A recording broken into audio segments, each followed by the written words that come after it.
Dear old Sloat. What a marvelous surprise it was to learn that you're now in Bern, so close and working for our release. Your nice Swiss diplomat friend, Dr. Roblo, is visiting with Aaron while I hammer this off. First of all, I'm fine, and so is Louis. It's crazy how comfortable we are here. Only the other American internees at the Excelsior Hotel in Siena remind us of the war and our perilous situation. Speaking of which, Sloat, Aaron is still playing with the notion of staying on here, war or no war. Between his old friends, the Archbishop, and the Chief of Police, he's being treated like exiled royalty. He also feels, if needed, he has one sweaty little ace in the hole. He once converted to Catholicism. Did you know that? Back in the 20s. Well, he dropped it fast, but he still has the documents, so he refuses to worry about being Jewish. Between that and his position as an American journalist, he feels safe here. It's his home, he's too old to move, etc., etc. He has an answer for everything. It's maddening. I really don't know why I should be so upset about Aaron. It's his life. I came to work for him just to be nearer you. In those simple, lost days when my only worry was a messed up romance. You were a fool not to marry me in Paris when I proposed. How I loved you.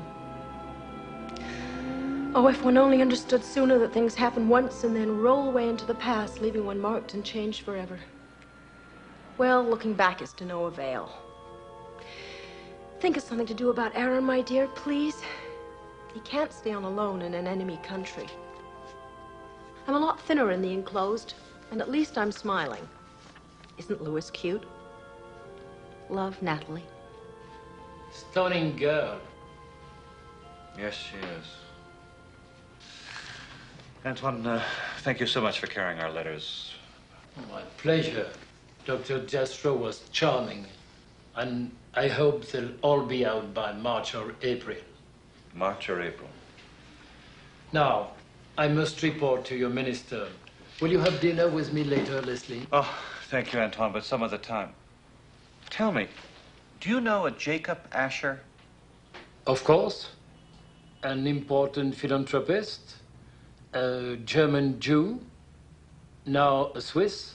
Why? Well, I've never met the man, but he's invited me tonight for cocktails. Most insistent. Well, Leslie, enjoy yourself.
Guten Abend. Ich bin Leslie Sloat.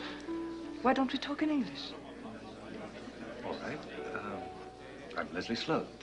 I'm the first undersecretary at the American legation here in Bern. Yes, I know. Ah, have we met? I asked someone about you because you kept staring at me. My apologies. You remind me very much of someone I know. Really? I'm Selma Asher. Oh. Yes, this is my father's home. Ah, I've yet to meet him. Papa will be down soon. Something came up. He's deeply involved in refugee work. My friend said you were transferred from Moscow for being too partial to Jews. I wish I could claim such martyrdom, but in fact, my transfer was routine. And Actually, I'm glad to be where the food's good, the lights go on at night, and the guns don't go off. Don't be ashamed of what you have done. Can't you realize how that distinguishes you in your foreign service? Thank you. I'm afraid it distinguished me in quite the wrong way. Mr. Sloat, I'm Jakob Ascher. I must apologize for not having been able to greet you. No need, no need. Excuse me. Pleasure to have met. Mr. Sloat, you are wondering why I invited you. Yes. The truth is there is someone who expressed an interest in meeting you.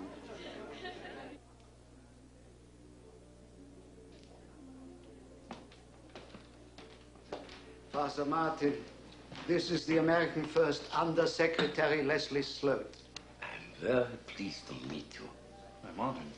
Father Martin has greatly helped our work in the Jewish Refugee Council. No, one can do so little. You, of all people, cannot say that. No, please. Father Martin is also a German citizen. Uh-huh. Well, perhaps I will leave you two to talk. Thank you.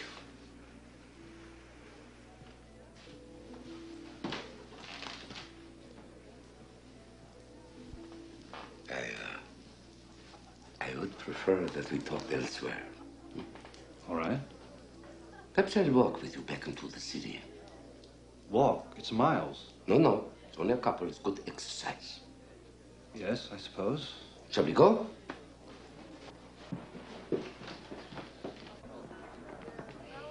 Doch, das habe ich ganz genau. Beim Fechten. Stimmt das? So. Nein. Wir haben gegeneinander so angedreht. Entschuldigen Sie bitte. Oh, tut mir leid, wir werden nachher miteinander sprechen, ja? Vielen Dank. Dankeschön. I'm afraid I have to be going. Well. Oh, good night. You must write your friend about the girl you met in Bern who resembles her. I'd like very much to see you again. Oh, no. I'd only depress you. Reminding you of your lost love. Goodbye.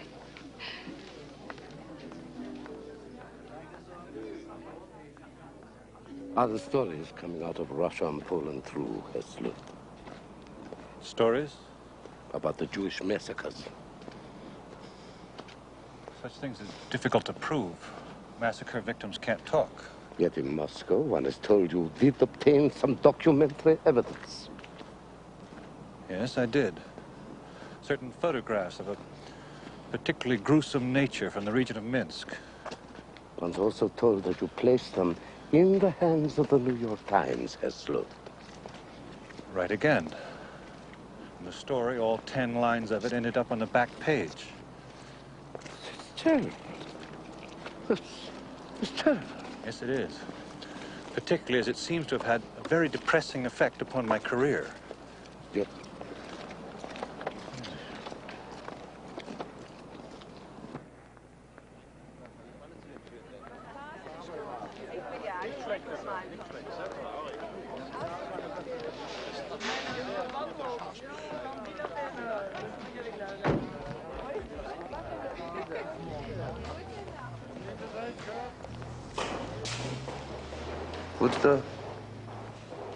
would further evidence interest you?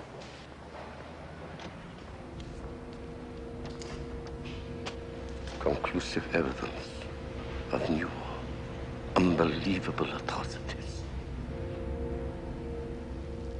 The government would be very interested.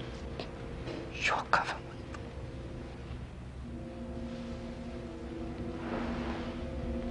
Do you like the cinema, Heslut? I'm very partial to the films myself, although I confess it's a frivolous waste of time. Yes, I go to films. Perhaps you'll join me one evening here at the Palace. As you could see, a Bing Crosby film's coming soon. He's my favorite.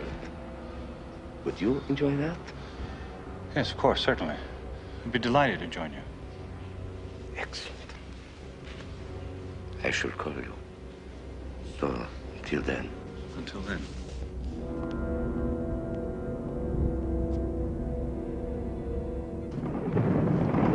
In the wake of the American naval disaster at Pearl Harbor, the Japanese have continued to press their attack.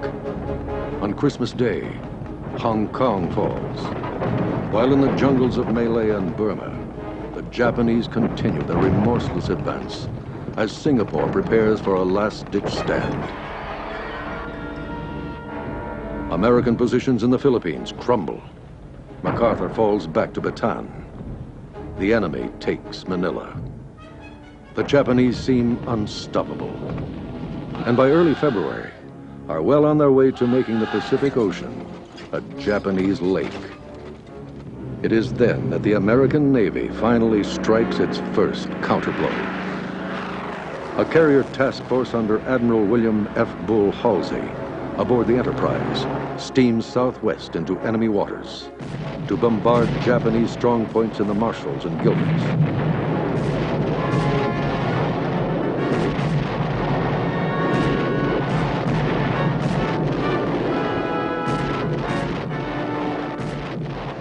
The returning armada is given a tumultuous welcome at Pearl Harbor. Journalists hail the attack as a resurgence of American power in the Pacific, a turn of the tide.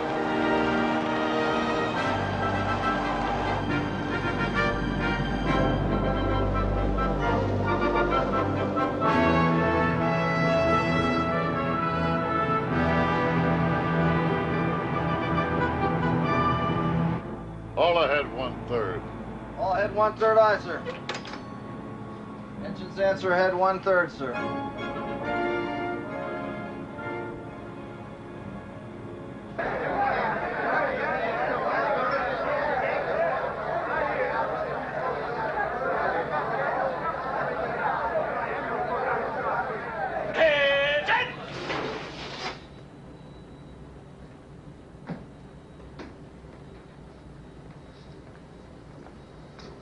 I'm keeping this short, gentlemen. You will remain standing. Let's get one thing straight. The purpose of all the hoopla out there is to boost civilian morale. The truth is, Hirohito isn't losing any sleep over what that raid did. We took part in a nuisance raid. Unfortunately, we were not much of a nuisance. As to what the Northampton did, the less said, the better. Mr. Gregg, all shore leaves are canceled. We sortie at dawn for gunnery practice. Questions? That is all.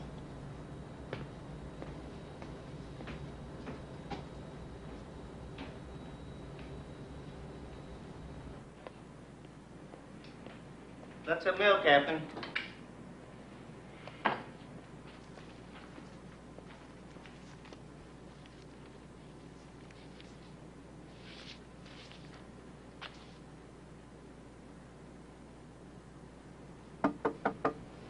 Come on.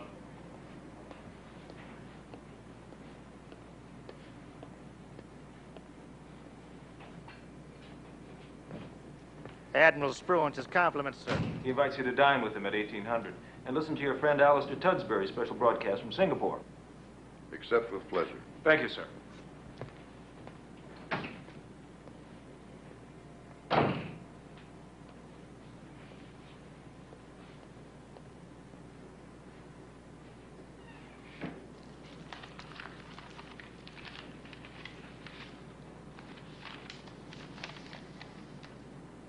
Dear Pug, this is from a well-meaning friend. I realize what war can do to a marriage, but I hate to see it happen to a model couple like you and Rhoda. Why don't you write and ask her about that very tall man she plays tennis with? His name begins with a K. And that isn't all she plays.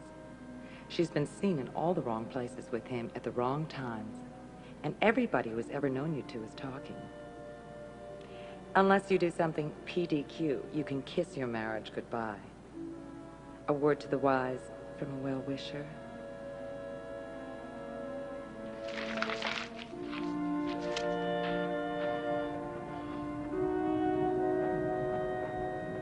Good evening.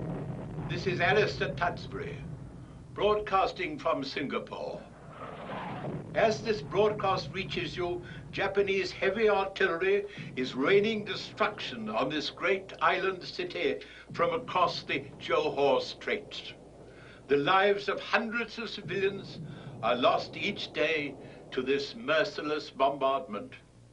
I come to you tonight in part because the military authorities now concede that Singapore's one hope lies in letting the democratic world know exactly how desperate our situation is. If help is ever to arrive, it must come now. So in conclusion, I believe that even at this late date, the tide can be turned. I'll gamble my overstuffed old hide on this, but not the person of my daughter Pamela, a clever and lovely young woman who assists me in my work. So off she goes tomorrow with the women and children. She told me a story not 2 hours ago that I want her to share with you. Here then is Pamela. My story is a short one. For the past 2 weeks, I have been working at a troop hospital as a volunteer. Today, a badly wounded man took me aside and gave me a thing called a Mills bomb, a sort of grenade. Ma'am, you've been very nice to us. If you think a Jap is about to rape you, ma'am, he said in a very charming Aussie accent, just pull the pin and you'll know nothing more. I have only one thing to add. I leave under protest. Good night. Good night from Alistair Tuxbury in Singapore. You've just been listening to a special broadcast from the studio station.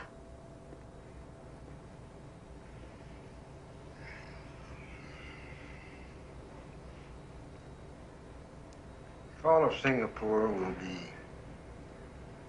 worse than the fall of France. It means the collapse of an entire world system. Our side needs a victory out here. We do. He's an able correspondent, that fellow Tudsbury. You know the daughter, don't you? Yes. She sounds like a very admirable young woman. Yes, she is.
Leslie Sloat. Hello? Here's Selma Asher. Will you take me to dinner? Good God, yes. When? Where? I'll pick you up in half an hour. Oh, all right, half an hour.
I've been talking my head off.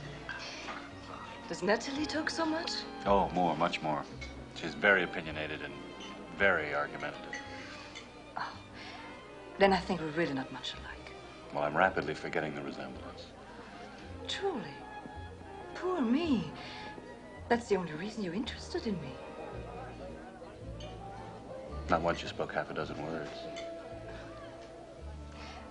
Then you're not sorry I called? Selma, I'm delighted and I'm flattered.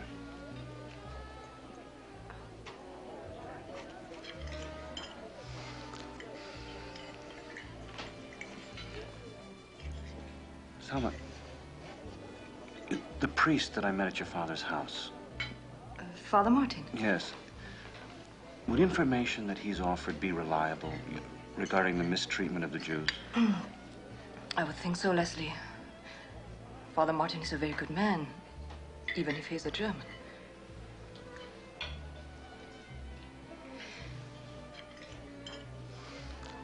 Do you like to dance? I dance abominably. I've done it so little. But I would like to dance tonight. By all means.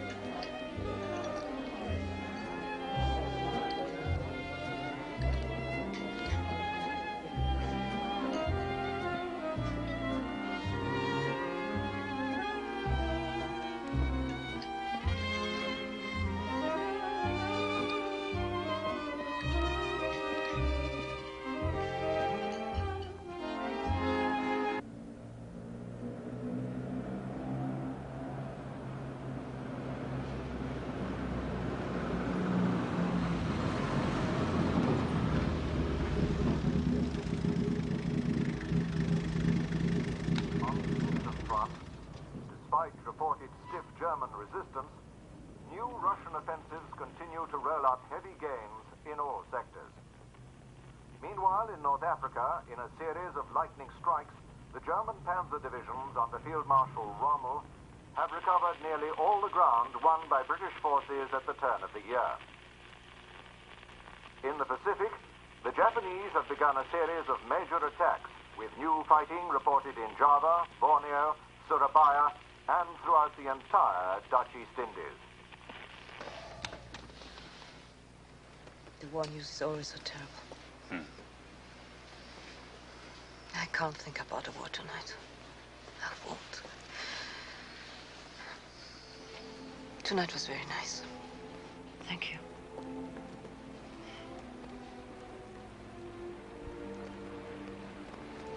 Care to come up for a drink? I can't. No, I can't. May I call you? If you want to. I do. Well, fine.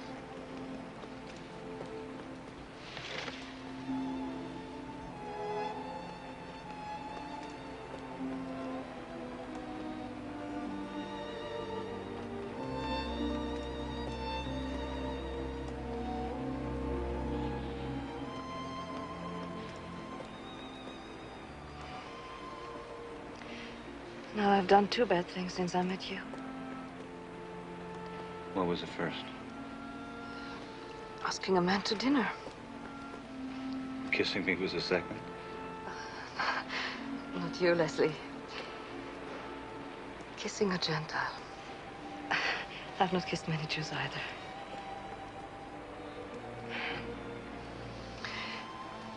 Now I really must be going.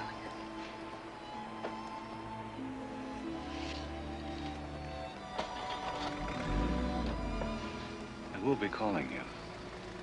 Good night, Leslie.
And what is your evaluation of this material, Les?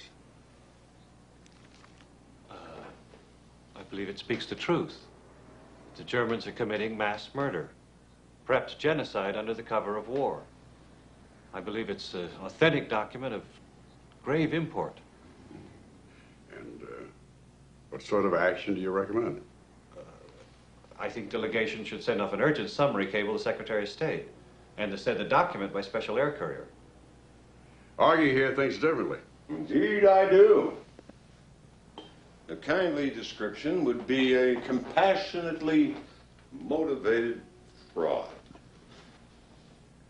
Let's hear your reasons, Augie.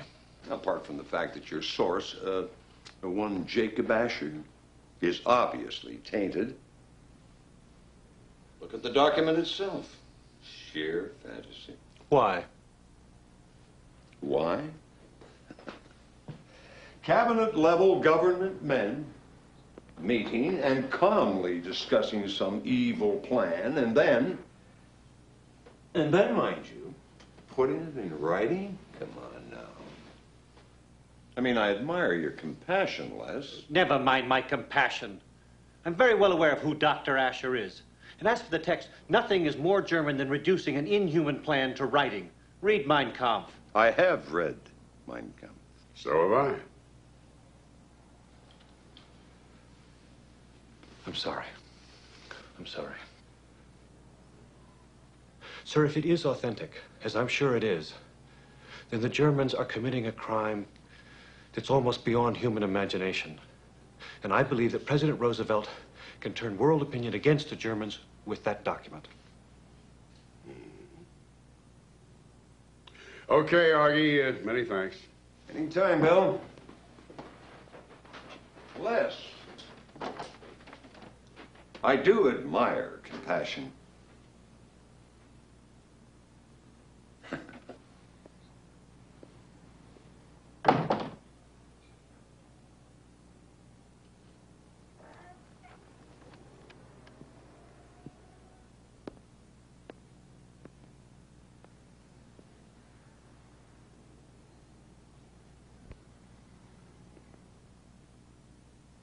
I'm sorry, Les, but I'm with Augie. That stuff is the pipe dream of an ignoramus making up horror stories and doing a bum job. May I ask why you say that, sir? I'm a railroad man, Les. I was before I got this job. The rolling stock of all of German-held Europe couldn't handle this. You're talking here about millions and millions of civilians, Les. Sir, at the risk of seeming compassionate, may I respond? Go ahead. I admit the train part looks big. A sweep of a dragnet through all of Western Europe, spilling into Poland and occupied Russia. But, sir, the point is, most of the Jews are already there, in Poland and occupied Russia. They don't have to be moved very far, if at all. All right, Les. How would you go about authenticating this document? What would you consider authentication? Oh, geez, I don't know. Give me something. In the meantime, put this thing in maximum security storage. Oh, I will, sir. Maximum security, incidentally, is not the New York Times cable desk. Sir, no one will release this unless you authorize it. Okay, then. And Les, I'm sorry about Augie. He's a bit of a jackass. But it never hurts to hear the other side of the story. I understand. Thank you, sir.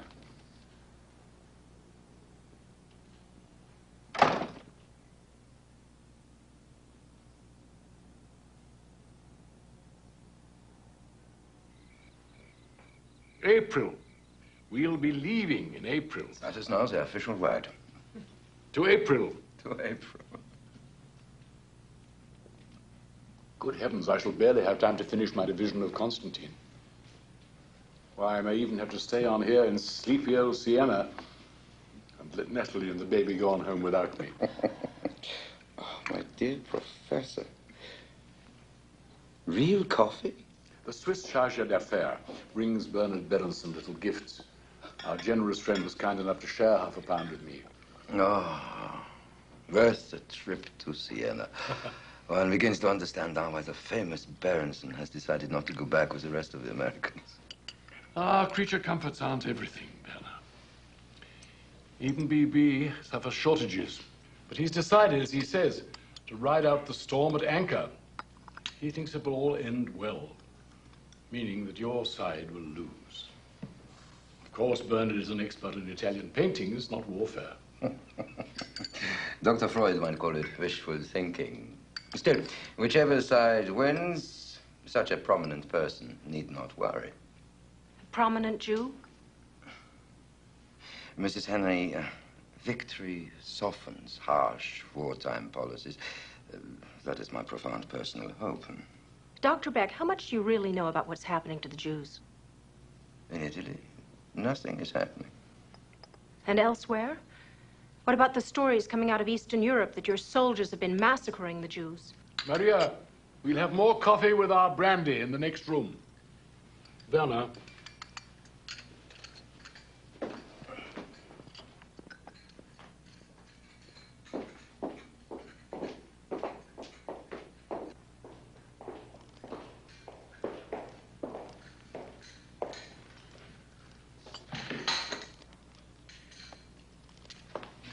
Cigar, Werner? Thank you.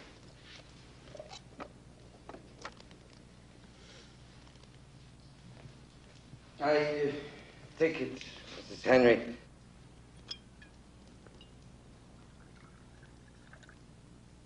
God, your question was not merely provocative. But when you ask me whether the German army has been massacring the Jews, then I respond that this is a lie. The army has not only refrained from atrocities, but has at times intervened to protect the Jews from the local populations. That is God's truth as I know it. Oh, put it down there, please, Maria. This is excellent brandy, Professor. Thank you, Werner. I had the foresight to lay in a few cases back in '37. Dr. Beck, have you ever visited a concentration camp? Never mind. Mrs. Henry, I'm not saying our regime does not have many regrettable things to answer Then I for, would but prefer to change the subject. Natalie Werner is our guest. You and your baby are alive simply because he rescued you. Besides, my idea of staying on here initially is nothing of his problem. Bernard Berenson is a very shrewd and very worldly man, but even he too... Damn Berenson! Suppose Germany occupies Italy, or suppose Mussolini decides to ship all the Jews to the Polish ghettos. I mean, it's incredible. It's so childish to even consider taking such risks. But it's I alone who would be taking those risks. Please, Professor, Mrs. Henry, if I have provoked in any way this quarrel, Nonsense, Werner. I, for one, am convinced you haven't got a single anti-Semitic bone in your whole body. You serve a detestable regime, and whether you are right to do that is a very large question. But Natalie, if you think there is any less peril for the Jews in the United States than there is in Germany or Italy, you're the childish one, not I. Aaron, you're drunk. Nonsense. I've lived here in a fascist country for more than 10 years, and I found more peace than I ever did in that dollar-chasing hurly-burly back home. If the war should take a hopeless turn, need I remind you we're losing now on all fronts, then I foresee a defeated America that could be uglier than Nazi Germany. I foresee horrors, Natalie, that will eclipse the Civil War. A bloodbath of region against region, race against race, every man's hand against his brother, and all men's hands against the Jews. Professor, you surprise me with your penetrating insight about America.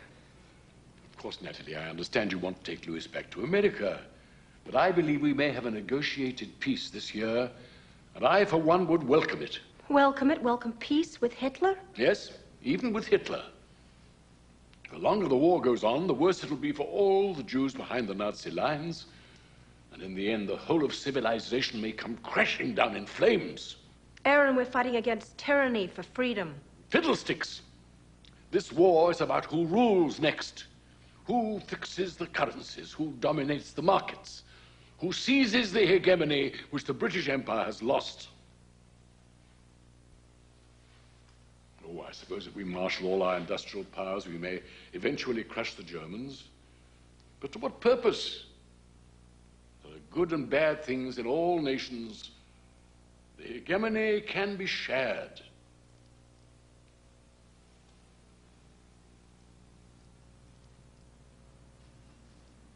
Oh, I know you won't go home without me, Natalie, and of course I will leave.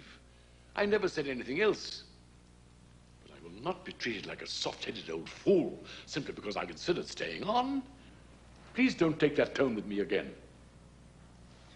Mrs. Henry, I consider your uncle's view of the war lucid and inspiring. He gives to all this stupid carnage a theme, a direction, a hope. Dr. Beck, Aaron loves to take any side of an argument, especially over wine. Oh, really, Natalie? But peace with Hitler? Who can believe a word Hitler says or have faith in any paper he signs? That is not an insoluble problem. Exactly. The skin of the tyrant is not a steel plate. So history teaches us. I must tell you, my old and trusted teacher, I have considered many times into the dawn the ethics of tyrannicide.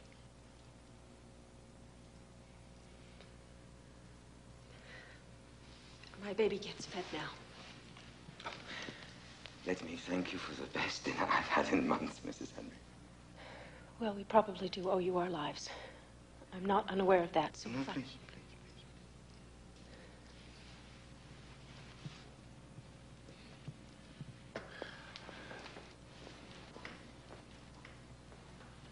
You spoke with the grasp of lucidity. Ah, Bernard, it was only a rush of angry words. No, not at all. There are good things and bad things in all nations. The hegemony can be shared. Brilliant. Right. Restores one's faith in the possible brotherhood of mankind. What a profound tribute to the Jewish spirit. Oh, you're too kind. Professor, would you consider coming to Rome and talking to the press correspondents of neutral countries. Only neutral countries. None of Goebbels' propagandists or Gaida's hacks. But what on earth would be the point of that? Your views on the war would command attention. They would have great impact.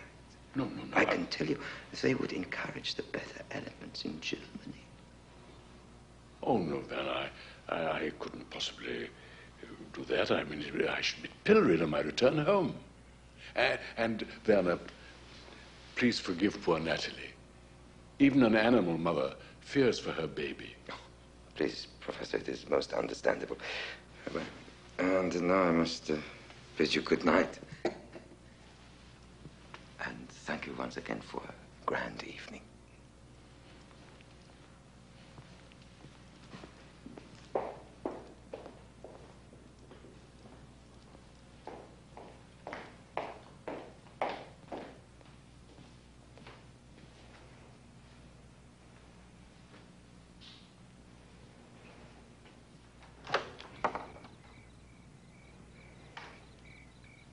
Professor, I shall be pressing you yet again to share your prophetic insight with a suffering world.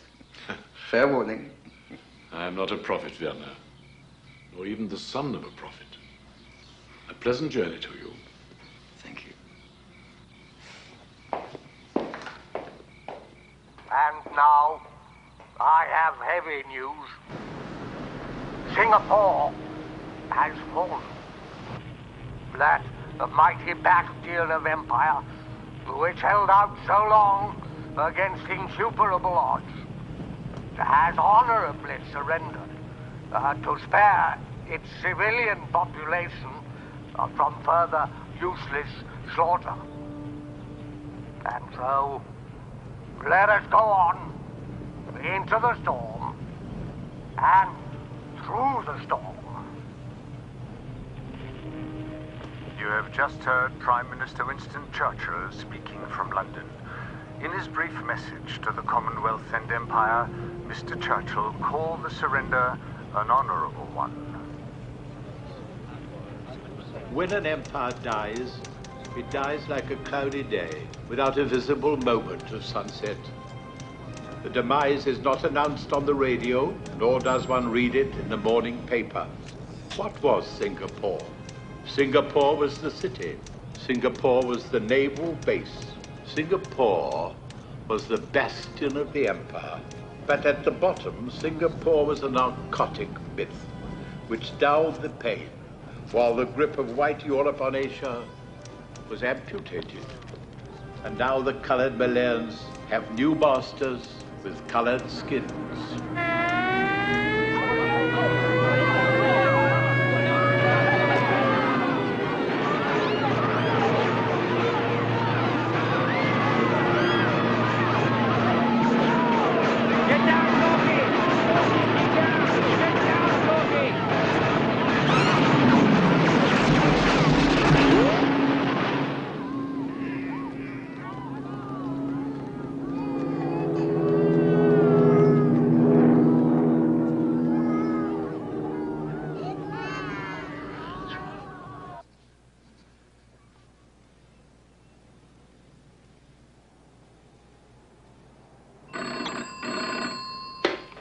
Dr. Schmote. It's Selma. I'm in a phone booth. Selma, are you all right? Why haven't you been returning my calls? Look, my father found out about our evening together. I promised not to talk to you again. I must, however. That man we talked about, Leslie, don't mention his name, gave me an urgent message for you. About authentication. All right. Where can we meet? And when? Feldstrasse Bridge. Now. I'm coming.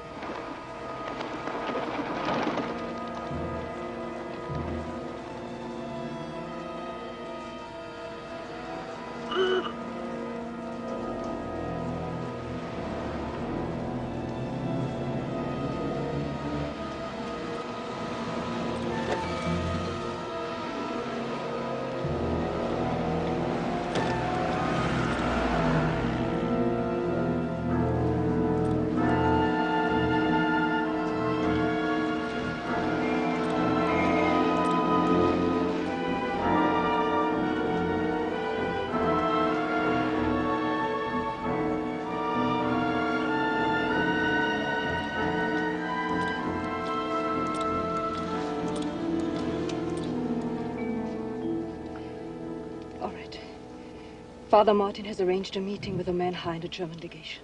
The German legation? That's fantastic. Who? He wouldn't say. He wants you to meet him at 6:30 Sunday evening in front of the postal office on the Alderstrasse. From there he will take you to the rendezvous. He begs you not to breathe a word to anyone about this. Sona, thank you. This is very important. I'm sorry I had to involve you.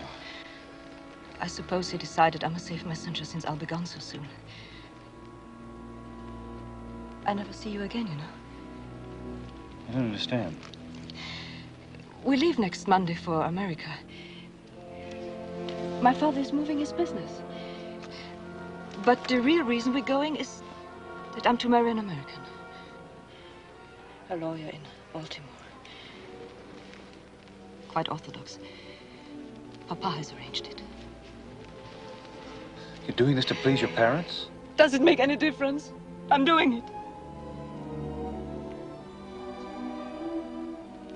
Leslie.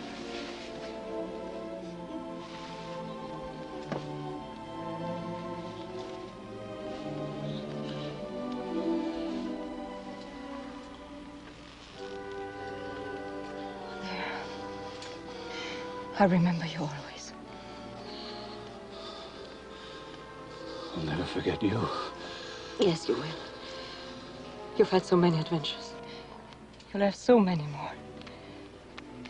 But now I've had my one.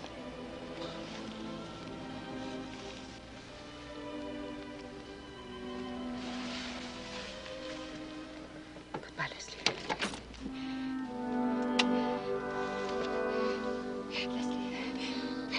I don't know where all this Father Martin business is leading. But please take care. I've never seen a more frightened person.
Salute!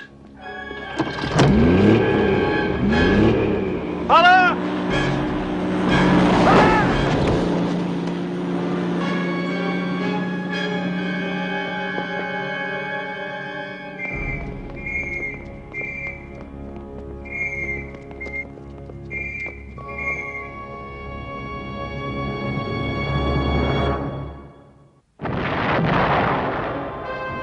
On the Russian front, Adolf Hitler's order to stand or die is obeyed.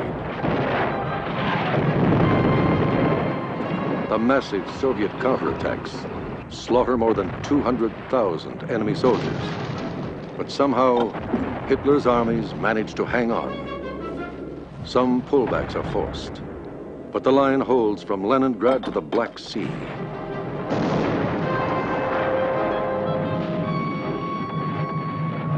And as the Russian counteroffensive begins to fade, and the spring thaw turns the land into a sea of mud, a triumphant Adolf Hitler summons the inner circle of his high command to supreme headquarters on the Eastern Front.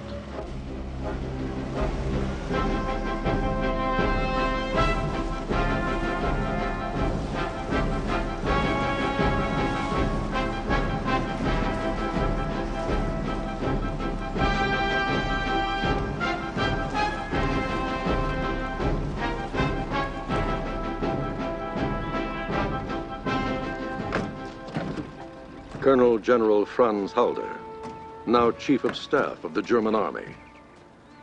Major General Armin von Roon, his Chief of Operations. Field Marshal Wilhelm List. Field Marshal Fedor von Bock. General Friedrich Paulus. Field Marshal Gerd von Rundstedt.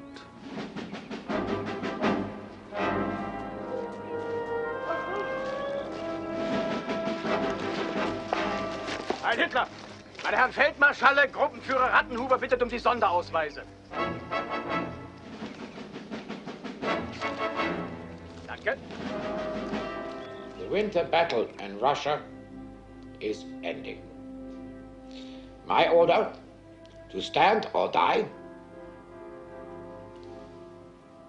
saved the Wehrmacht. My Führer, it was a great military decision. Reichsmarshal Hermann Goering, commander of the Luftwaffe, the powerful German Air Force, one of Hitler's oldest and most trusted Nazi associates. We will annihilate the Bolshevik Empire. If not for your iron will, Lieutenant General Alfred Jodl, Chief of Operations of the OKW, Hitler's supreme headquarters command. Be echoing through the streets of Germany. Exactly, mein Führer. The greatest... Field Marshal Wilhelm Keitel, Commander-in-Chief of the OKW. To give such an order to his Grand Army. And when he allowed the retreat, the Russians pursued him all the way to Paris. My life's aim has not changed since I wrote it down in prison 20 years ago in Mein Kampf. I will seize the living space in Russia that we won in 1917 and was swindled out of by the Versailles Treaty. Russia is the heart of the world land masses. He who dominates Russia dominates the world. With the fall of Singapore, the British Empire is in receivership. The world imperial system is broken up. America is paralyzed by our devastating U-boat campaign and by the victorious march of Japan. All the land masses of the earth, 150 million square kilometers, are at hazard.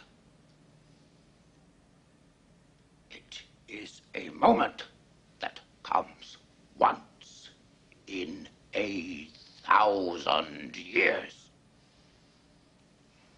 Now is the time to seize the initiative, throw in all our forces, and in a huge new offensive, wipe out the entire defense potential remaining to the Soviet Union.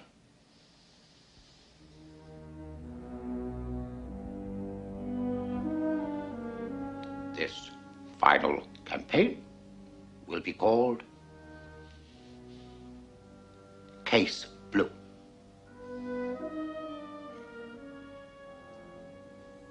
The German people trust me. My soldiers trust me, because I am one of them, a common foot soldier.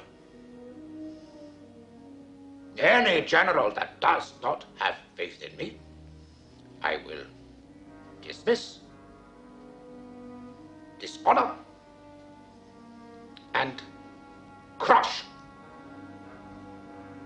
Then I will find others to fight and win. Case Blue.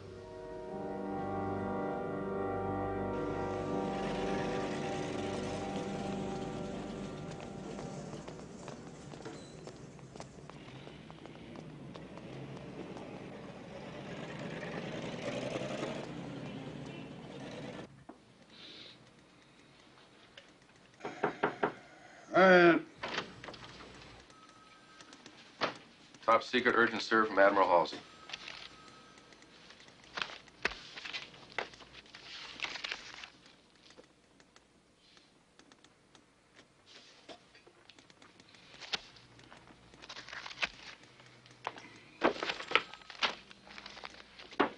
to the White House. Admiral, the president's reported sick in bed. I know.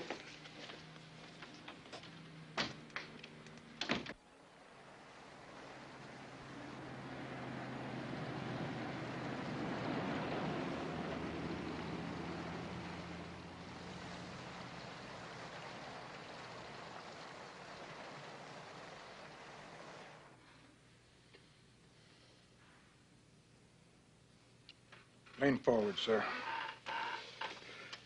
Take a deep breath and hold it.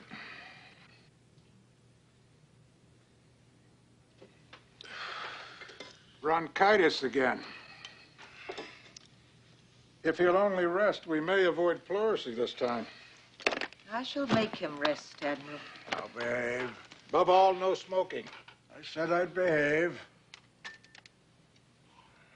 And make sure he takes this. Yes. Some rest, Mr. President.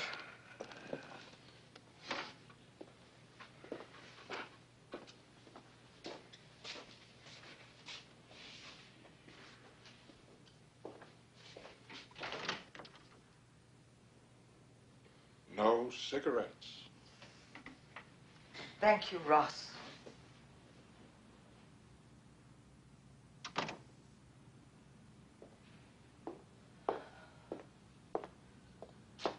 Franklin.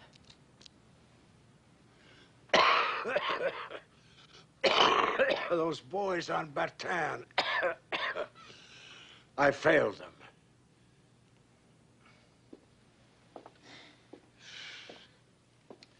I had to order MacArthur to leave. I need him. But it broke their spirits. 10,000 soldiers lost their lives on that barbaric death march, Eleanor.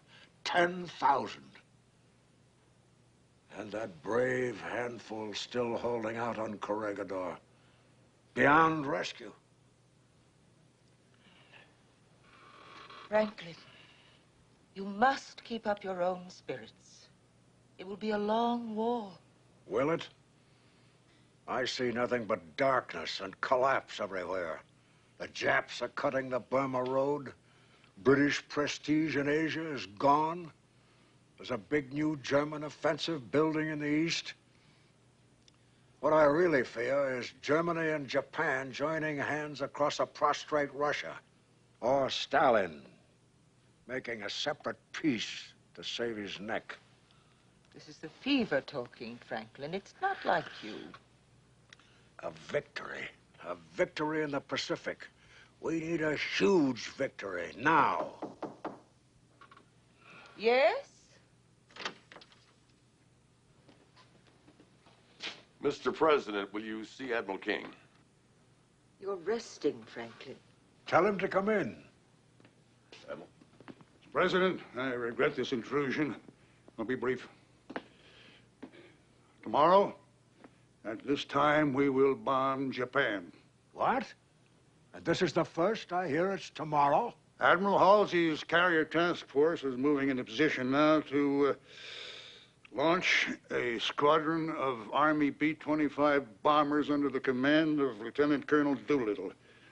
From well outside carrier plane range, the force is undetected. Army bombers? Off carriers?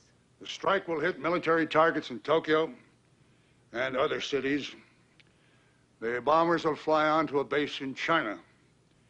The Chinese are alerted and ready for them. The hazards are high, but we expect to achieve total surprise. Those aviators. What brave men. Well, they'll give Hirohito something to think about. A turn. A turn.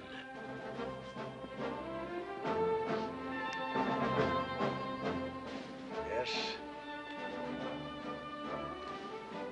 I think of those young pilots, and I think of Longfellow's words. Humanity, with all its fears, with all its hopes of future years, is hanging breathless on your fate.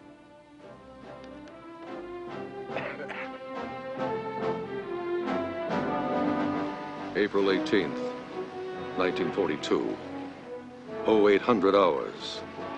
Task Force 16, led by William F. Bull Halsey, aboard the USS Enterprise, and 15 other warships, including the USS Hornet.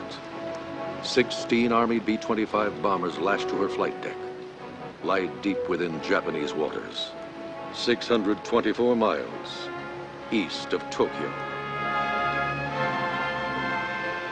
Yes, Admiral. You're all wondering where we're taking all those B-25s that are over there on the deck of the Hornet. Gentlemen, here is our destination. This force is bound for Tokyo to avenge Pearl Harbor and Bataan.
Henry, is this good war making? Or is it just a showy stunt? That depends upon how the Japs react. My hat's off to those Army aviators, though. Oh, yes. The price of the raid will be steep. 17 of the total of 80 Army aviators will be killed or captured. 15 of the 16 aircraft, fuel tanks exhausted, will be lost as they crash land in China. The raid will have almost no impact on Japan's war production or military capability.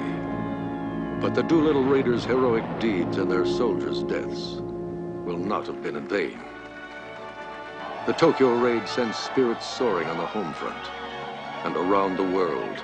Radio Tokyo conferma danni causati su case, ospedali, ambienti culturali. Questa è la prima incursione nemica su Tokyo dall'inizio delle ostilità. Gli intercettatori giapponesi hanno risposto immediatamente all'attacco confermando l'abbattimento di 9 bombardieri.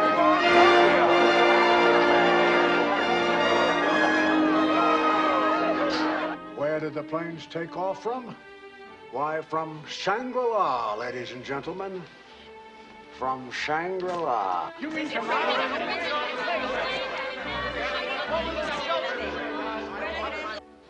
In the aftermath, the Japanese High Command decides that the impudent Americans must be taught a lesson.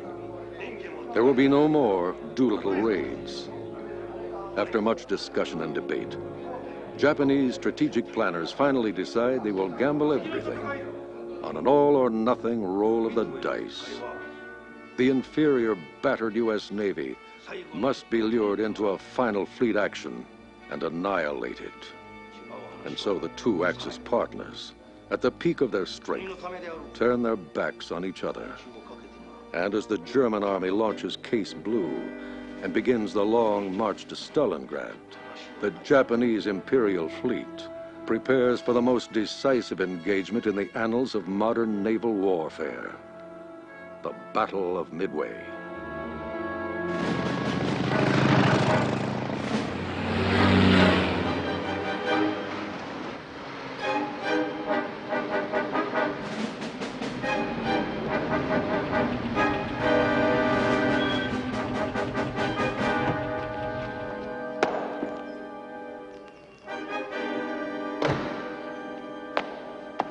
SS Colonel Karl Adolf Eichmann, party number 899-895, SS number 45326. A fanatical Nazi, the Gestapo's expert on Jewish affairs, Eichmann is chief of Section 4B4 of the Reich Security Main Office. His primary responsibility, the organization and execution of SS Reichsführer Heinrich Himmler's final solution. Obersturmbannführer Eichmann, surely the Reich Security Main Office realizes Italy is not an occupied country. It's a sovereign nation, a full military ally. And these Jews you wish to ship east are still Italian nationals.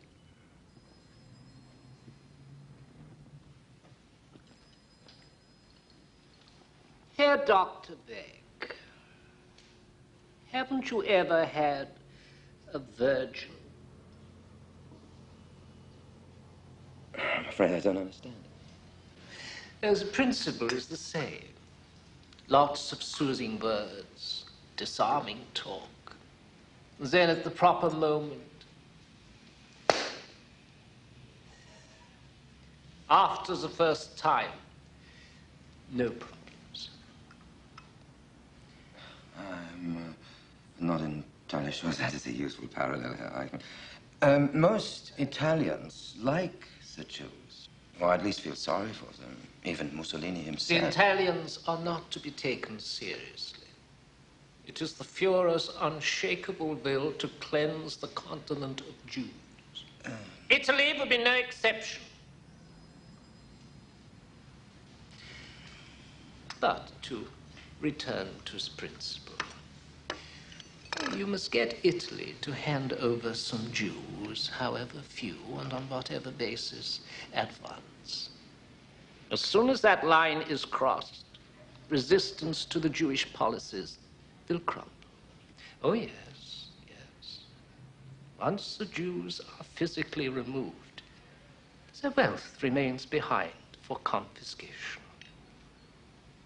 When your slimy Italian politician gets a taste of that revenue, oh, you'd be surprised how quickly he will embrace the Führer's vice policies. It's happened in country after country. With all due respect, Herr Eichmann, I cannot imagine what basis I might propose that would result in the Italian government turning over its citizens. Fortunately, I can. You see, the way to start is with the Italian Jews who are already in Germany. There are precisely 118 of these delightful people. Now, you will propose that Italy takes charge of all German Jews who have fled here, while Germany takes control of all Italian Jews on Reich soil. I see. I hope you do. I have to point out, Herr Obersturmbannführer, I will be asked exactly where these 180 Jews will be resettled, what they will do there, and in what circumstances. Very well. Write whatever you want. Nothing will ever come of it. That is not how the Foreign Service operates, I'm afraid. We've been very factual. Very well, Herr Dr. Beck. If you like, I'll be glad to tell you precisely where the Jews will go and what the disposition will be by direct order of the Führer. If you like, Herr Dr. Beck.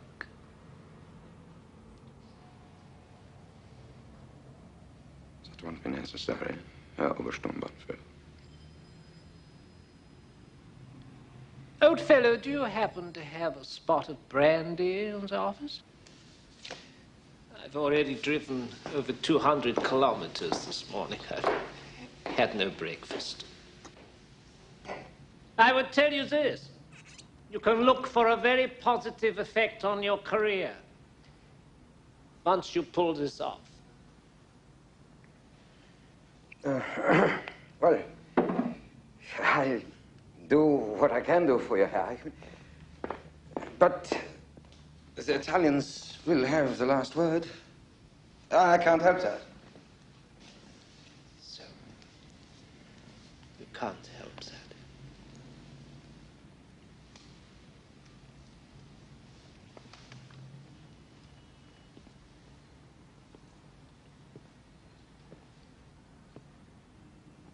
I now request from you an explanation of the Jastrow case.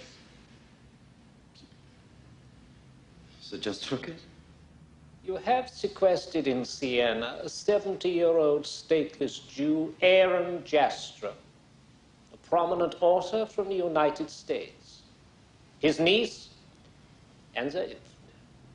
You have written to them, you have telephoned them, and you have visited them. Yes?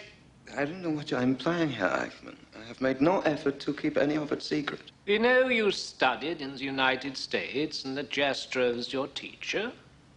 Is that why you are protecting the Jew? I am not protecting him. I am hoping to use him. Oh? In what way? As you yourself have pointed out, Herr Eichmann, Herr Dr. Jastrow is a prominent American author. Yes? Herr Dr. Beck? Well, that is exactly it. I am hoping he will make a series of broadcasts in which he will picture the Germans and the Japanese as deprived and misunderstood proud people, and the Allies as fat cats clutching riches gained by armed force. He will picture the whole war as a useless bloodletting which should be stopped at once by a sharing of the hegemony. His own brilliant phrase, he used it in my presence. Such a suggestion of world leadership being shared, coming from such a prominent Jewish author, could have great impact in America. To weaken the war effort and encourage a peace movement. When will Jastrow be making his first broadcast? That's not definite yet. It's a question of persuading him, which takes time. Really? Why should that be? Persuading a Jew is simple. To be effective, it has to be done of his own free will. Jews will do whatever you want them to of their own free will. However, I understand you now. Jastrow is your teacher. He's a fine man. You don't want him upset or frightened. It isn't that you are coddling or protecting a Jew. It's just as you think you might catch more flies with honey. Yes? I am sure that my approach is correct. Yes, providing you get some results before the war is over.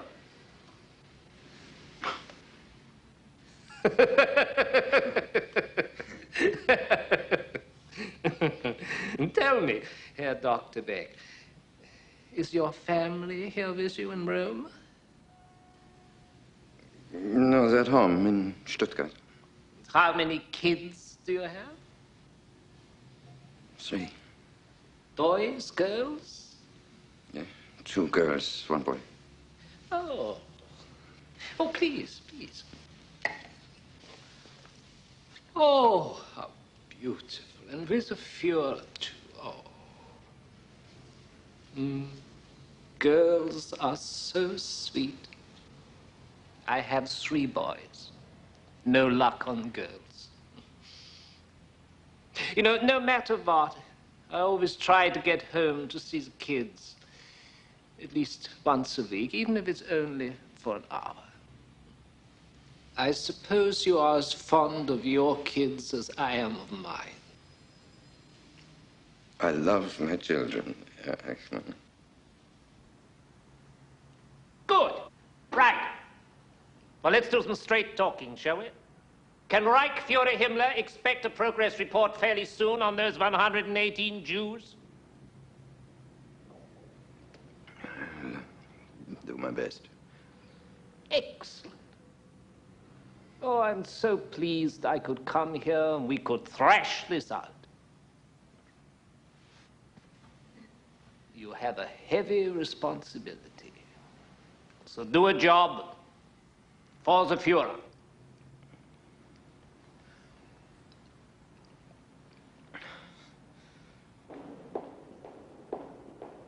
Of course, you understand, Herr Beck, this whole Jastro business is not kosher. It's not kosher at all. So tell the old Yid to make his broadcast quick and let the opera put him away with the other Yids. But I have a guarantee of safe conduct back to America as part of the American Journalist Exchange. But how can it be? The American journalists have already left Italy. I delayed their departure myself. We tied it to a mess in Brazil. But sooner or later, that is bound to clear up. But you did manage that delay. You see, Beck, when you want to be, you can be a real live wire. Well, good luck, Herr Dr. Beck. Heil! Heil!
Exerzieren! Anhalten!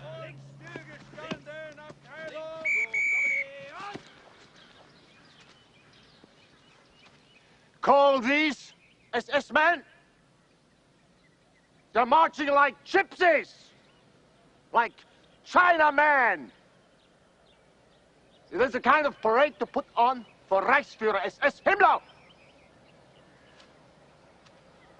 You're playing like street beggars! I want them drilled. Drilled until they drop. I come back at 1500 hours for another inspection. If there is no improvement, straight to the Russian front. Front line. The whole lot of them. Birkenau. Zu Befehl, Herr Kommandant.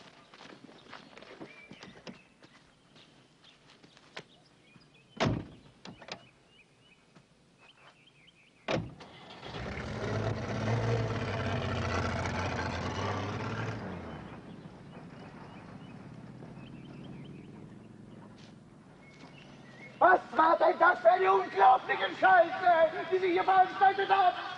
Nimm mich halt damit her!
Los, Peter, treibt die Leute mehr an!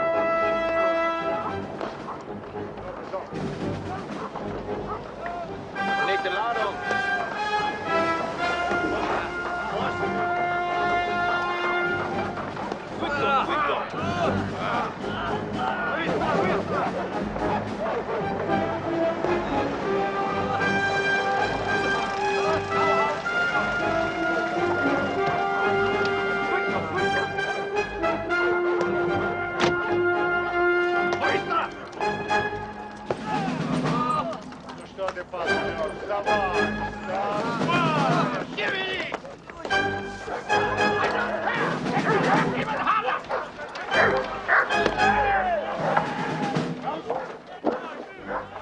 Klinger, is this what Reichsführer SS Himmler will see tomorrow? Working them night and day. Herr Commandant, I'm flogging them like dogs. Flogging?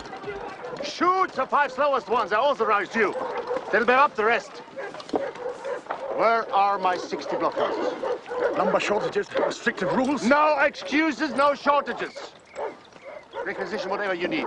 All rules waived. One rule. 60 blockhouses up by tomorrow at 12 noon. Do you understand? Or you will pay. And they will. So Befehl, Herr Kommandant. An die Arbeit, Mates!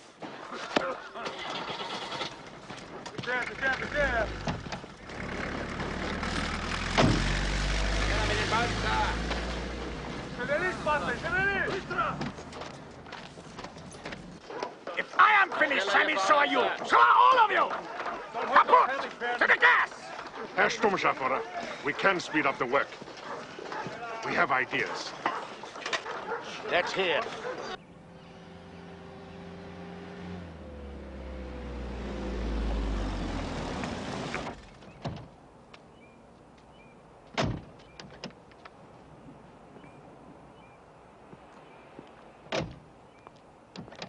Rudi, see how our roses are growing. Smell. Is my adjutant here? Yes.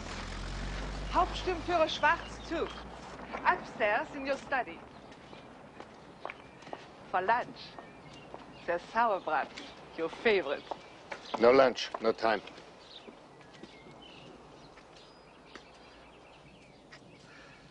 The Klinger in Birkenau has gone crazy. He asked for trucks to speed up his job. I squashed him good. Prisoners are horses, I said. They walk. Give him trucks. What else? Why did them fool wants floodlights on his job tonight? All night long. Floodlights. Let him have them. That's the air defense rule. I make the air defense rules. Call central supply right now. Zu Befehl, Herr Kommandant. Great. Much, much better. Just like machines. Program?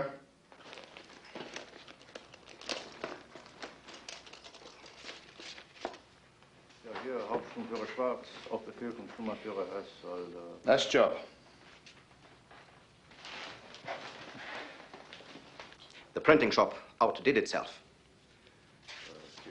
Die Konstruktion der Baracken, die... Aerodrome, trooping of colors, band serenades, honor review. Soll der Unterscharführer Good. Klinger. Gruppenführer Kammler himself will do the map talk at breakfast. Of course, grabbing the bows. Architect's office, motor tour. Alle für die Konstruktion der Baracken notwendigen LKW sofort erhalten. Die Bauarbeiten sollen heute Nacht unter Flutlicht ablaufen. Special action before lunch.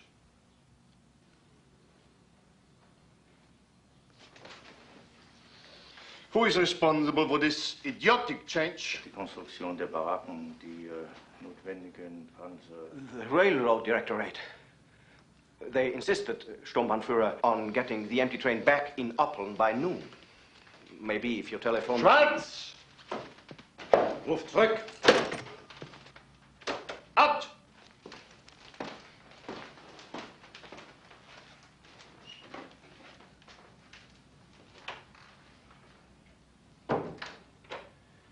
Special action from beginning to end.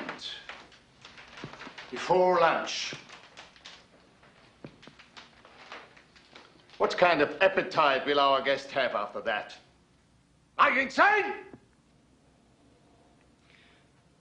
Commandant, I tried. The empty train. The railroad directorate insisted. This is Reichsführer's SS business! Understood? I'll throw the whole railroad directorate into Block 11. And you too! You stupid Schwein! Dauernd gibt es Schwierigkeiten mit dieser Reichsbahn. Anscheinend bin ich von lauter Vollidioten umgeben. Wenn man nicht alles selbst machen kann, beliefert! Verdammt nochmal! Hauen wir ab! Sie Torte! This Himmler visit is making us all nervous wrecks. We'll all be glad when this is over. He doesn't sleep, doesn't eat, only drinks. It's all army.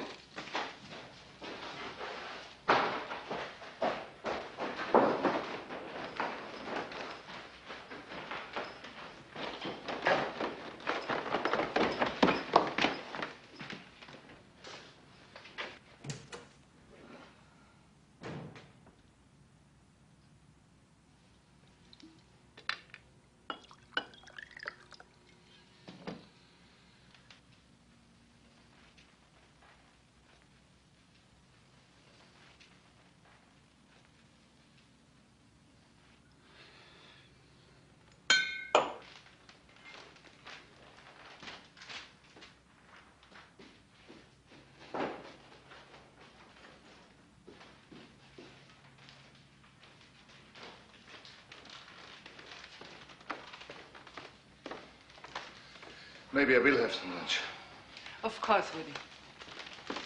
Schwarz?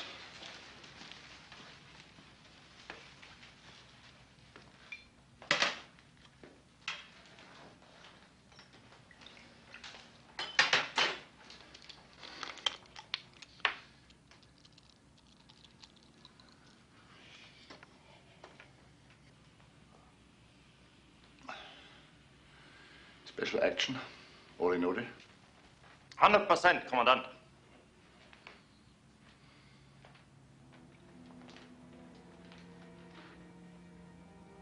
If one thing goes wrong, one thing, it's my neck. Mine. It's a select transport from Amsterdam. They've been well treated. It'll go smooth. Smooth as oil. It had better.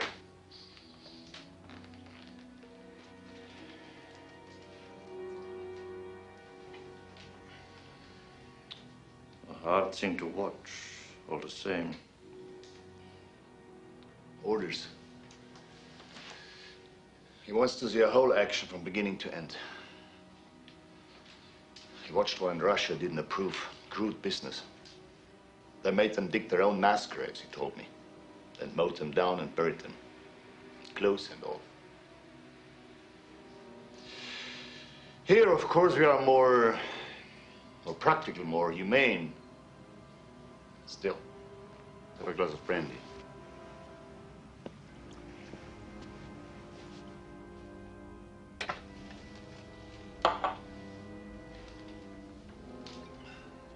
I'm very curious to see how Himmler will take it. He's tough. But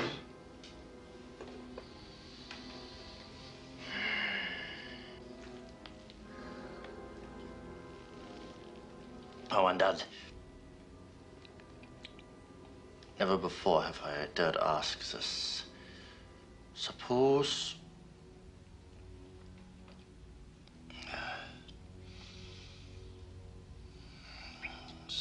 Germany loses the war.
Now it's going, Sammy. Twice as many men, thanks to the trucks. This was an idea. Just a sight towards the road. A Russian foreman. Russian? He's no Russian.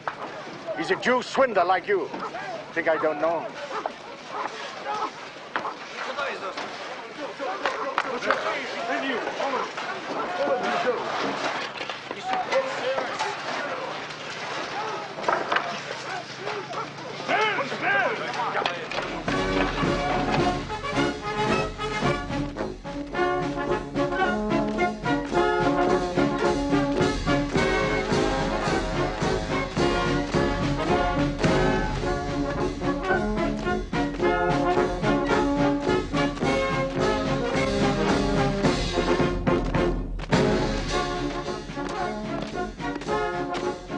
Reichsfuhrer SS Heinrich Himmler, Nazi Party number 14303, SS number 168. Son of a Bavarian schoolmaster, Himmler joined the Nazi Party in 1923, took over the SS in 1929, and in 1934 became chief of the Gestapo, speedily building it into one of the most feared state police organizations in the world. And by the outbreak of the war in 1939, Himmler was in undisputed control of a virtual private empire.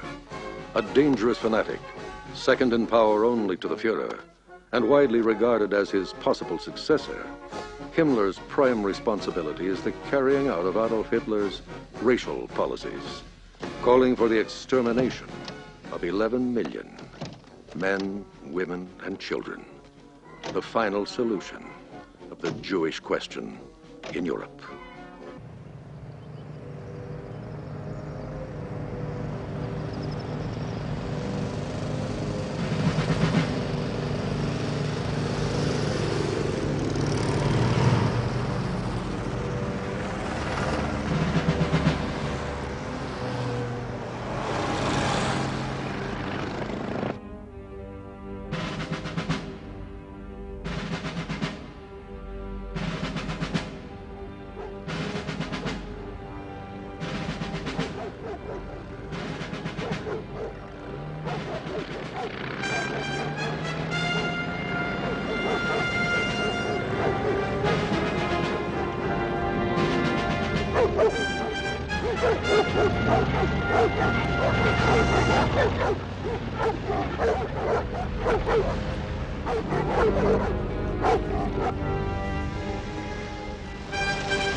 Смотри!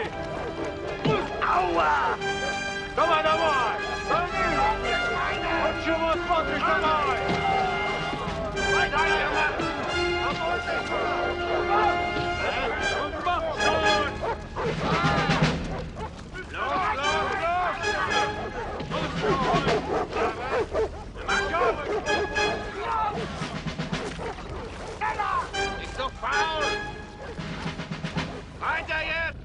Никто не смотрит по сторонам.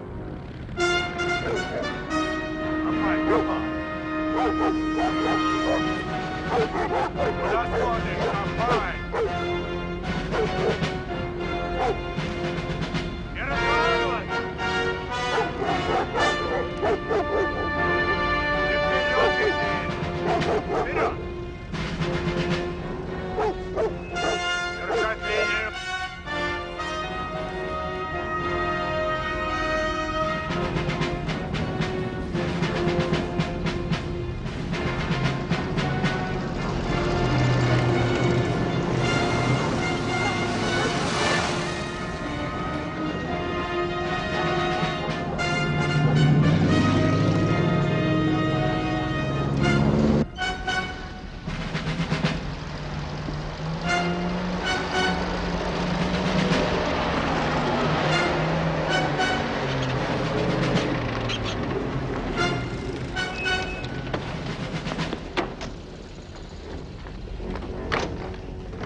This installation will be doubled westward. Total capacity, 200,000 prisoners for the new factories. It will be done, Reichsführer. Tremendous drainage problems to the west, Reichsführer. An SS officer does not recognize difficulties. He overcomes them.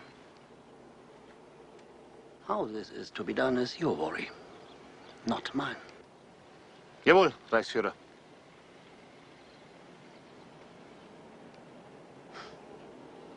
You have done much here in a short time. Yeah.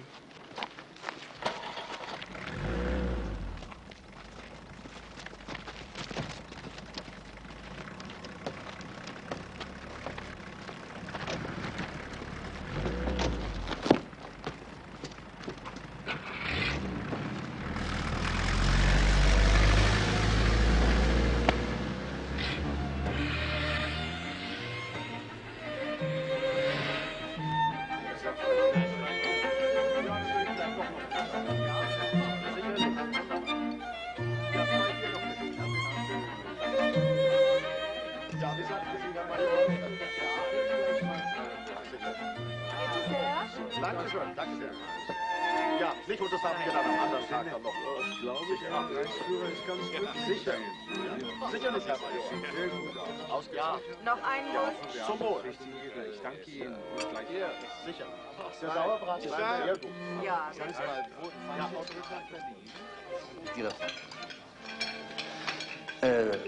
And after lunch, the special action? Jawohl, Herr Reichsführer. Special action.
angekommen. Ihr Gepäck wird zu Ihren Wohnquartieren befördert werden. Sie brauchen es nicht selber zu tragen. Dit is het werkkamp Auschwitz. De bagage zal straks naar de huisvestingen gebracht worden. U hoeft het nu niet mee te nemen. Wenn Sie sich einmal hier eingelebt haben, dann werden Sie Ihre Talente in einem Formular eintragen. Es gibt genügend Arbeit hier für Sie alle. Ehrliche Arbeit wird Ihnen und Ihren Familienangehörigen eine Menge Ärger ersparen. Later moet u op formulieren invullen wat voor werk u doet. Een goede dag werk zal problemen voor u en uw familie voorkomen. Zuerst aber werden Sie sich alle zu einer hygienischen Dusche in unserer Desinfektionsanlage begeben. Und anschließend gehen Sie dann zu Ihren Wohnquartieren. Nu moet iedereen naar die ontsmettingsafdeling voor routinehygiëne. Daarna naar de huisvesting. Zuerst aber werden wir einige kräftige Männer und Frauen zum kurzfristigen Arbeitsdienst auslegen. Nu zullen we een aantal gezonde lui uitkiezen. Tijdelijk werken. Jetzt gehen Sie hier links zu den bereitstehenden Lastwagen und wir bitten Sie dort aufzusteigen. Das wär's. Nu moet iedereen links daarop gaan.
Isn't it wonderful, Herr Reichsführer? So peaceful.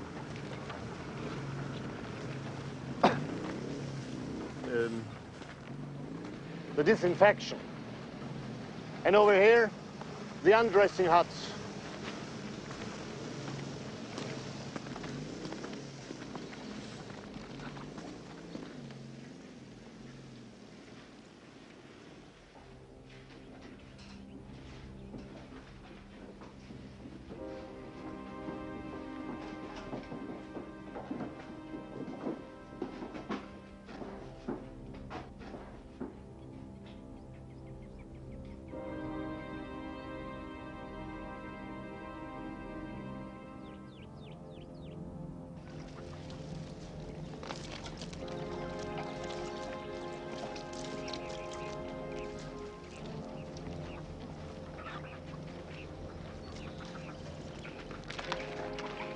Towels and So.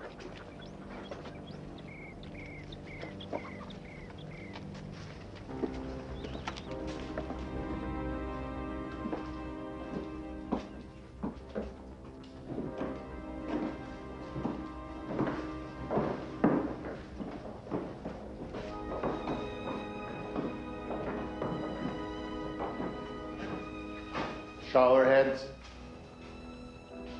for the windows.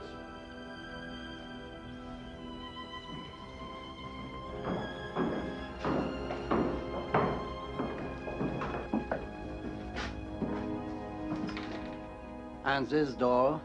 Leads outside. Disposal.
Don't they suspect?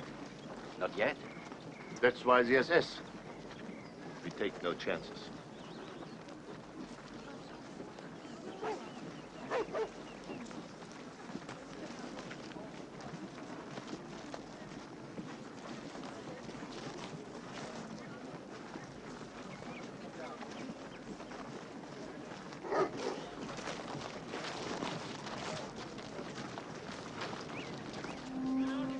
Separate Umkleideräume.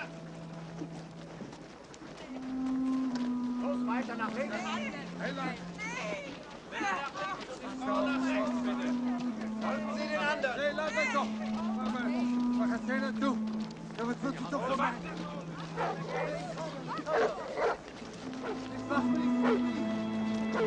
Vorwärts. Weitergehen. Los, los,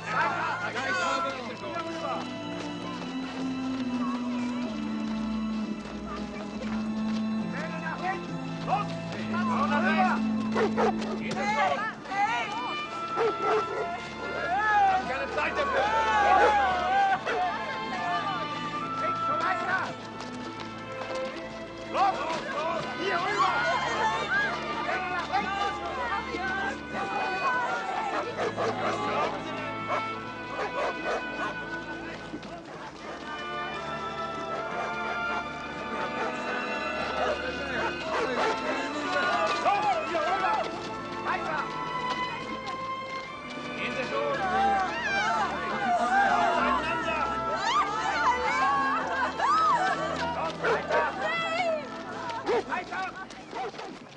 Who are those prisoners in the striped suits?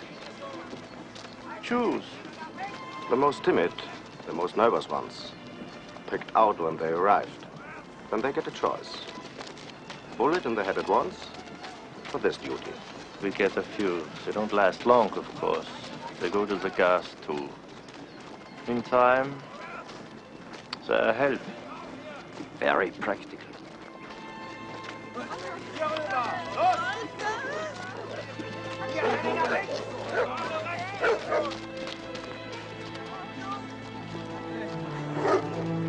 Weitergehen!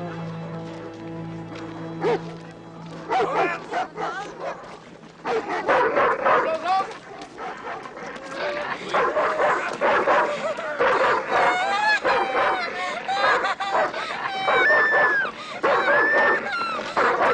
Nee, alsjeblieft, meneer.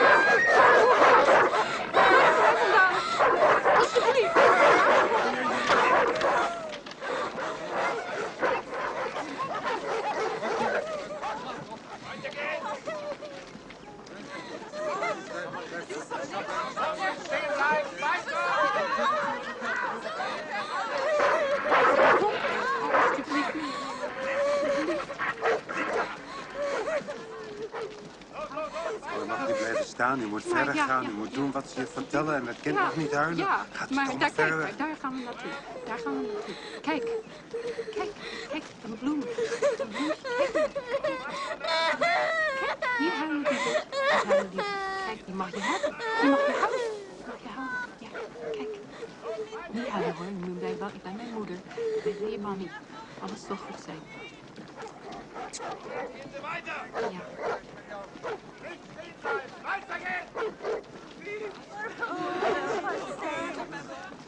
Los, weiter, Männer nach rechts! Nur nach rechts! Gehen Sie weiter, gehen Sie weiter!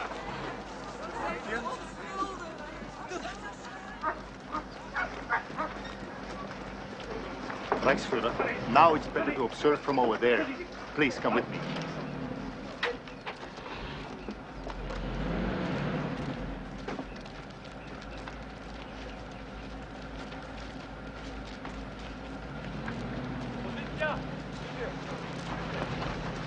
Abteilung, Stellung nehmen, im Laufschritt, Dalli! Auf einen Steig rechts und links, keiner darf entkommen. Ein Fuß. Now at least it will go fast.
Would the Reichsführer care to come in, have a look, and listen?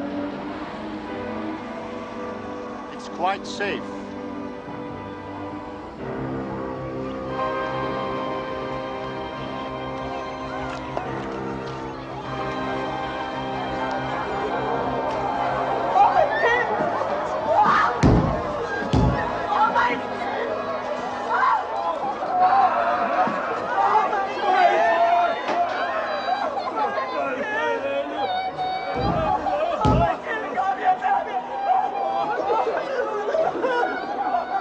Sounds like a synagogue, I always say.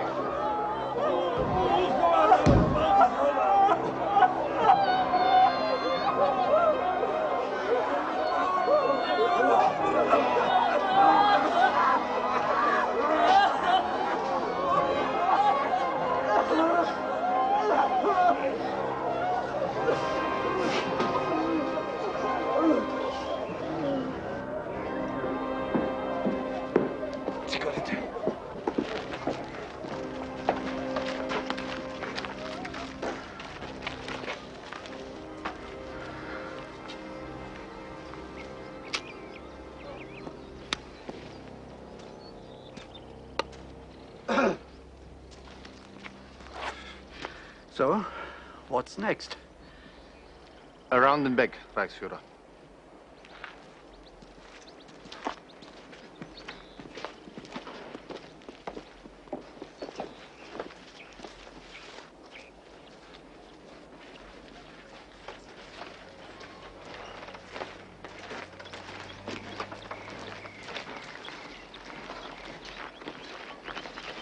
We've already had a special action this morning.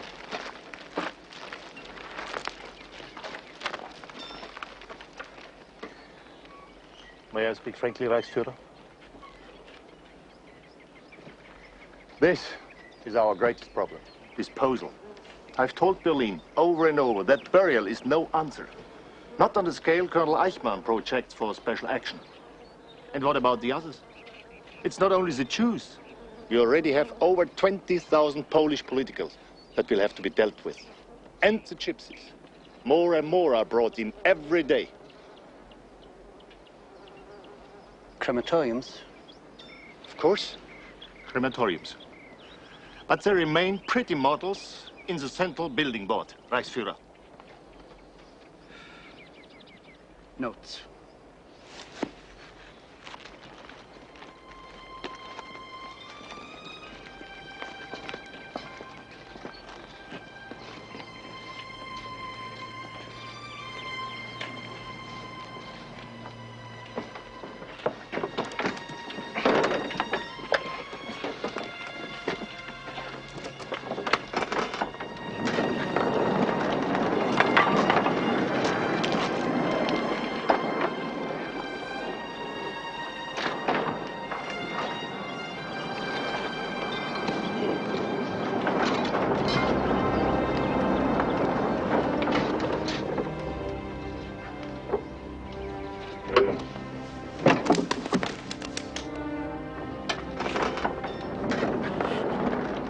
Quicklime.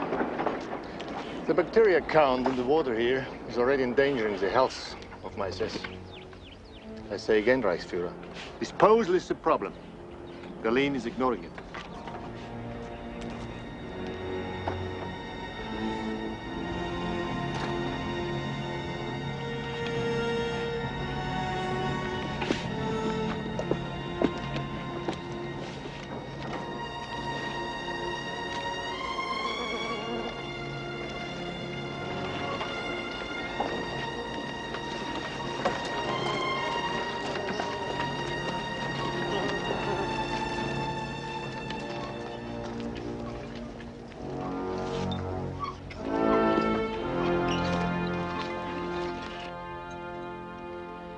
I shall issue orders to override all projects in this province for labor and materials.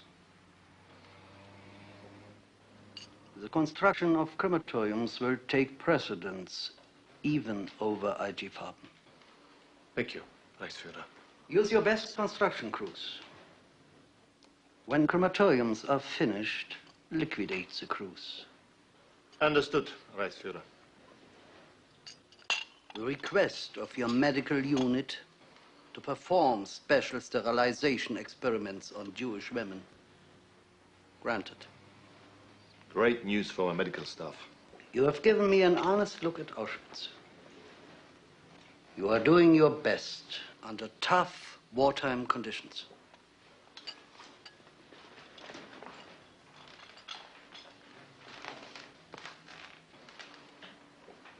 I promote you to Obersturmbannführer.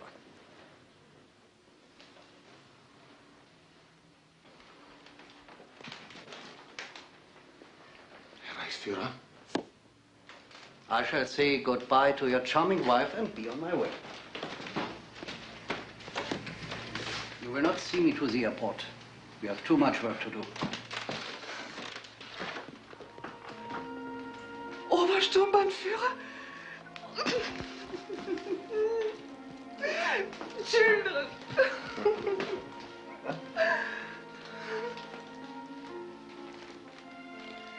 What a charming little girl. Do you like a flower? Flower, yes? Here is a flower. Come to me.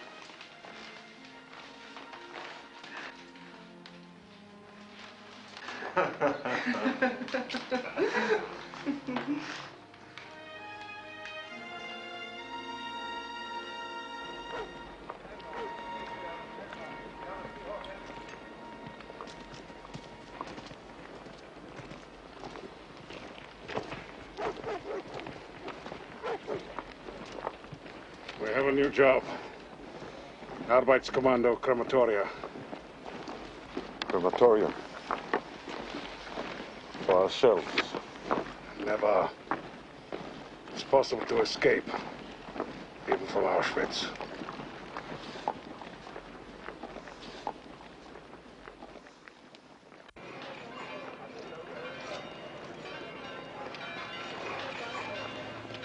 I simply don't understand the necessity for this dinner, Natalie.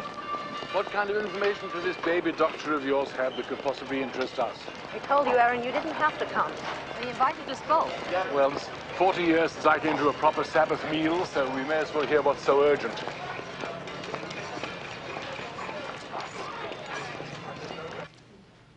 Professor, thank you, Signor Sacerdote. It's a very long time since I put on one of these.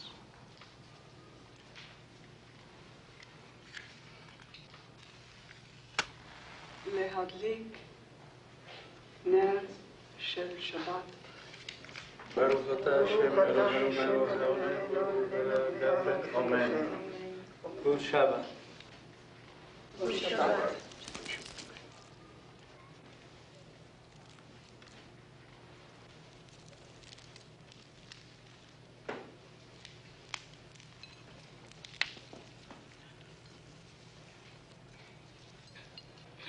All right, Natalie. We will take the baby to the bedroom. Don't worry. It's all right. Let Miriam take care of him. She's better than a governess.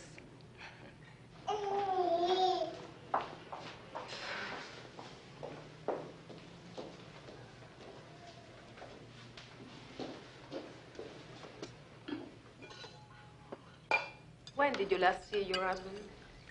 It's almost 2 years now. You know he hasn't even met his son.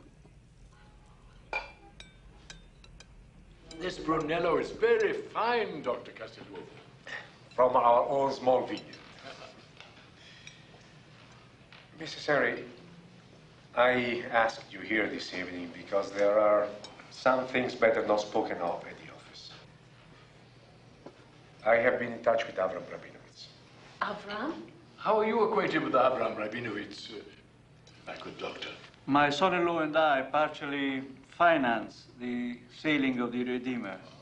And I have a good report for you. They reached Palestine unharmed. You sure? Slipped through the British blockade. Excellent news, Dr. Castelnuovo. And Rabinovitz, what about him? He made his way back to Marseille. That's his base. He's there now. Mrs. Henry, why didn't the two of you leave with the other American journalists? Rabinovitz is very puzzled and concerned. He has asked about this repeatedly. We were temporarily detained. But why? Reprisals. 3 German agents in Brazil, posing as Italian journalists, were arrested. And so the 3 of us... German agents in Brazil? What can that possibly have to do with you? You're Americans. That makes no sense. None whatever, I agree. Our State Department is pressing the Italian government through Bern to send us to Switzerland at once. I am not concerned. I am. My niece finds it hard to accept that our government has one or two things on its mind besides our release. But we have further protection. A protection of rather unusual nature. What do you say, my dear? Shall we confide in these delightful new friends of ours? As you wish, Aaron. The first secretary of the German legation in Rome is an ex-student of mine, Werner Beck. He has been a very good friend. Then why doesn't he help you with all this nonsense about Brazil? He has. He's been burning up the lines to Berlin. He assures us that our release through Switzerland is only a matter of time. Do you believe that? My guess would be that this same Dr. Beck is preventing you from leaving Italy. Oh, how preposterous! Why? What would there be in it for him? You asked the right question. It's to his advantage to have the famous Dr. Jastrow trapped in Italy and dependent on him. In what way? I'm sure you will find out. Now I have a message for both of you from Avram Rabinovich. He says, get out while you can. Don't you think I want to get out? But how? With us, Mrs. Henry. Get out with us. We are arranging with Avram to go to Palestine. The whole family, all of us. Aren't you overreacting? This is Italy, not Germany. Dr. Jastrow, only last week we heard in the synagogue the fascists are planning to round up all Italian Jews on Yom Kippur. Once collected, will be handed over to the Germans to be transported to the east. Doctor, my good friend the Archbishop assures me that the Vatican intelligence net is the best in Europe. If such a thing were even remotely possible, I promise you he would not have kept it back from me. Possibly. But the Church has much property and influence to protect in Germany and Italy. We Jews had better look out for ourselves. You have taken me into the bosom of your family, and I assure you we are warmly grateful for it. But I feel we must go now. Come, Natalie, fetch the baby.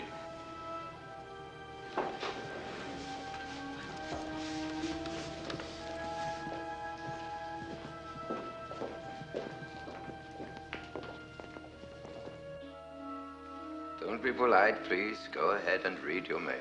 Your kindness has not gone unappreciated, Werner. Please, Professor, I enjoy very much being able to bring you your mail.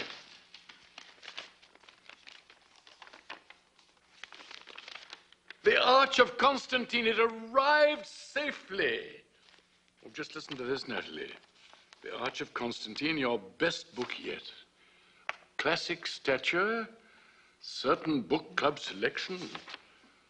Honored to publish such a fresh and seminal work. Well, isn't that splendid news? That is good news, but not all the good news. Sloat, our friend at the American legation in Bern. He has absolutely no idea when this Brazil business is going to get straightened out. Yes, but all that is quite out of date. May we have lunch? Otherwise, with so much to discuss, I'm afraid we may forget to eat. What a lovely view.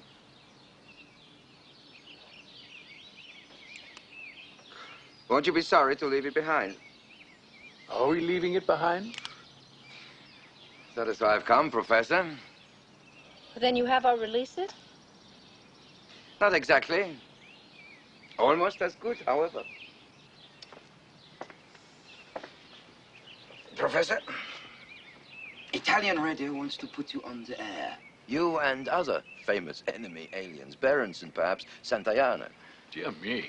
Well, Dr. Beck, what has that to do with our release? If the professor will simply come to Rome and record a leisurely 2-hour interview or 4 half-hour broadcasts, the Ovra will allow me to arrange in advance 3 exit visas and tickets for a Rome-Zurich plane. The Brazil business will be set aside, and you will be on your way. You won't even have to come back to Siena. So, how does that strike you, Dr. Jastrow? Well, I confess I'm rather bewildered, Werner. Would they want me to discuss something in my own field of work? Constantine, for instance? Oh, no. They want a philosophical view of the war, simply showing that not all the right is on one side. You remember what you said, Dr. Jastrow, on the occasion of my last visit? That would precisely fill the bill. But I had far too much wine that night, Werner, and Natalie had provoked me. It was just a bad-tempered outburst. But, Professor, you have a great original vision of this world catastrophe. And that theme of sharing the hegemony is perfect. I'm sure you'd not only please Rome Radio, but impress your countrymen as well. And to state matters bluntly, you'd get out of Italy at once. Well, how about Berenson and Santiana? Have they agreed to this? The Italian radio people consider you as a key personality. Once you agree, they are sure the others will follow suit. Then neither of them knows anything about this yet. No, Werner. I couldn't possibly attack my own country on enemy shortwave. Surely you can see that. I'd rather rot here in Siena. There's also the question of Mrs. Henry and her baby rotting here. And then there's the more serious question of just how long you can stay on in Siena. I've made a long trip to lay this before you. I didn't expect a rejection out of hand. I thought I'd earned your confidence, Professor. What is the question of our staying on in Siena? By the Ovra pressure never lets up on me, Mrs. Henry.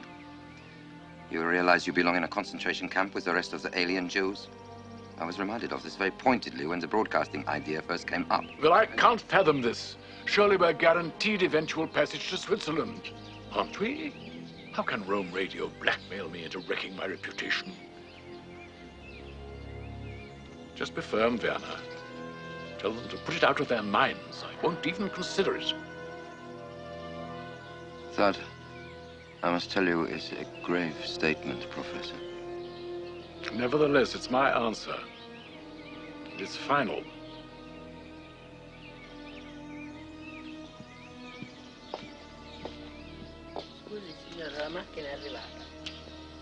Your car, Dr. Beck.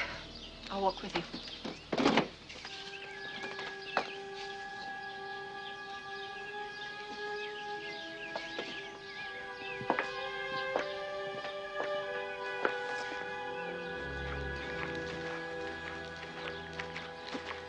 He'll do it.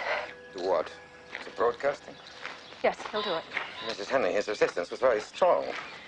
These explosive reactions pass. When does Rome Radio want him? That's not definite, but what I must absolutely have from him at once is a letter consenting to make the broadcast. That gets the hounds off my back and starts the wheels turning. The wheels of your release, Mrs. Henry. You'll have the letter by the end of the week. I would have to bring it back to Rome with me now. I would even postpone my return. I can't press him when he's in this mood. Please understand. I promise you, the letter will come. I must count on your good sense, then. You can count on my concern for my baby.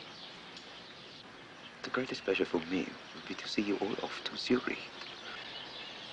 I shall be waiting anxiously for that letter. Goodbye, Mrs. Henry.